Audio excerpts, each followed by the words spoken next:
You broke your ankle. Yeah, real bad. Yeah, so I got stuck in COVID up in Brisbane, and I was there for a few months. Ended up releasing the album, everything like that. And I went... Risdon Wisdom? Yeah, Risdon Wisdom, which is, the album that I wrote in Risdon Prison. And it's pretty much like, I copped heaps of shit of people being like, oh, what, you're a jail rapper now and you rap about this.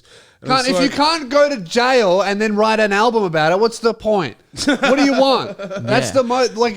You're making it like you chose to go there. You're like, what's the point of even going there? Like it's some resort. Do you want your rap to be real or not? You're going to complain when people are lying about crime and complain when they write a thing about doing it? What do you fucking... If you had have rapped about being at home for 6 months, they would be like, you're in jail, mate. What the fuck? You're home rapper now? Damned if you do, damned if you don't.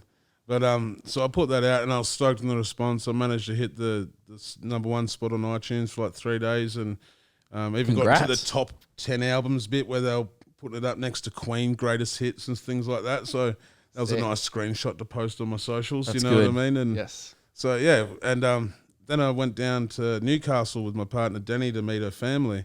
And been there for 3 days, and I linked up with a fella called Tons, who's like the OG of Newcastle. He's been rapping and doing graffiti since the 90s, and now he works in like a lot of social work, like with kids that have got in trouble. He takes them painting murals and tries to give them a bit of direction and positive support. He does like rap workshops with like full disability communities, and it's sick. Like, he's got one song and he's got a guy with a disability that can't talk rapping with his computer on a song. And it's like, my name is Jaco. I like Harry Potter, but I'm no Draco. Like, it's classic, man. I really enjoy it. Everyone in the comments like, this guy's fucking using auto-tune. This is bullshit. This guy sounds like he's biting Stephen Hawking. Fully. But it's very wholesome. Get your own sound, bro. Come on, guys. Punching a bit too far down. But so I linked up with him, and he's like, I'll show you this graffiti spot. He picked me up at 9 a.m.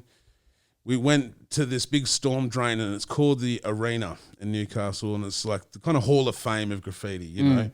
And I've got there, and I'm like, this is sick. Oh, let's take a selfie, mate. And he's like, yeah, sweet. I'm trying to find a good selfie. Can't get the good background. I'm like, let's go down into the drain. And it's only like grass, metre and a half slope. You did it doing it for the gram. I did it for the gram. That's embarrassing. Yeah, it It's is the worst way to hurt yourself. But the thing is, I run over, slipped, went down, caught this ankle, snap, rolled over on my side and felt it dangle like a UFC kick. You know what I mean? It was and like in Harry Potter when his arm just flops in the Quidditch game. So I took my selfie on the ground and posted it up like waiting for an ambulance.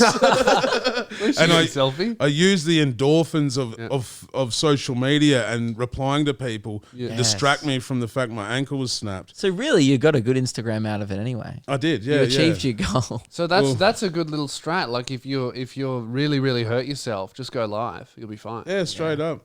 Well, I kind of used that hype while I was in hospital to just hustle the merch because I was out of action for like 2 months and I just met my partner's family and been there for 3 days and snapped my ankle. So I didn't want to just sit on the couch for the next 3 months like, thanks for having me. Yeah. So I used the sympathy of being stuck in hospital to hustle merch to my fan base to get by. This is how you be homeless for 18 months with money. Yeah. This is how you do it.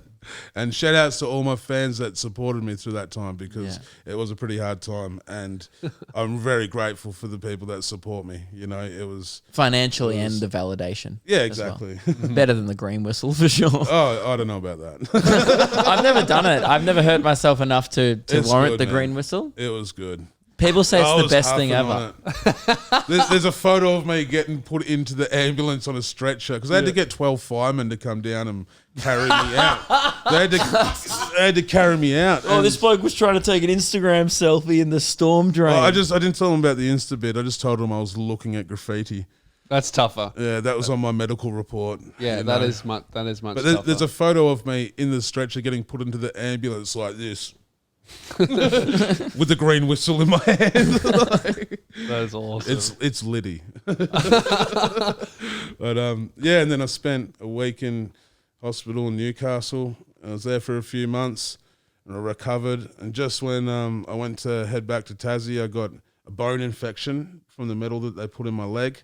So I was just ready to go home. Finally, after this 9-month adventure of getting stuck on the mainland, Corona, album, ankle, everything. I was like, oh, finally going home. Bone infection, another 2 surgeries. I was there for a couple more weeks. It was pretty rough. No, he did. He broke his ankle. Yeah. You caught a big break. Yeah, it was a big break.